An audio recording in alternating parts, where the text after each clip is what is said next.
Assalamualaikum warahmatullahi wabarakatuh. Semuanya, kali ini kita akan belajar tentang penyimpanan bahan di laboratorium. Sebelumnya, perkenalkan, nama saya Ferdinand Antonio dengan NIM 2301050113 dengan nomor presensi 4. Tujuan dari pembuatan video kali ini adalah yang pertama, untuk mengetahui penyimpanan bahan kimia yang baik dan benar berdasarkan sifat fisik dan kimianya. Yang kedua, sebagai wawasan informasi pencegahan terhadap bahaya yang ditimbulkan bahan kimia yang disimpan kurang baik. Lalu, apa sih bahan kimia yang berbahaya itu?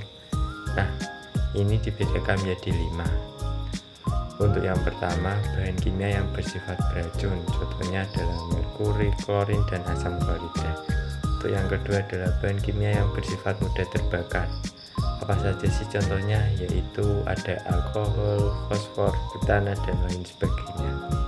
Yang ketiga adalah bahan kimia yang bersifat korosif, contohnya adalah asam asetat dan aluminium klorida. Untuk yang keempat adalah bahan kimia yang bersifat mudah meledak, contohnya adalah asetilena dan amonium nitrat. Yang kelima adalah bahan kimia yang bersifat oksidator, contohnya adalah aseton, asam sulfat, dan hidrogen peroksida.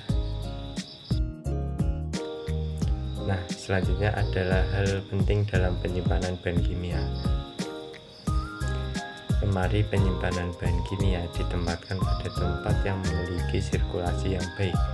Ada beberapa yang perlu diperhatikan dalam penyimpanan bahan kimia, yaitu pertama adalah aspek pemisah antara sifat fisik dan kimia. Untuk yang kedua, tingkat resiko bahaya. Untuk yang ketiga, pelabelan. Dan yang keempat, fasilitas penyimpanan. Untuk yang kelima, inventaris. Dan yang keenam, pengecekan berkala. Selanjutnya kita akan belajar mengenai cara penyimpanan bahan kimia berdasarkan sifat fisik dan kimianya. Mari kita simak videonya ya. Yang pertama, bahan kimia yang bersifat korosif harus ditempatkan di ruangan dingin dan berventilasi. Lalu jangan lupa gunakan jas lab, sarung tangan, dan masker. Dan hal yang paling penting adalah hindari kontak atau reaksi logam, contohnya asam sulfat, asam klorida, dan lain sebagainya.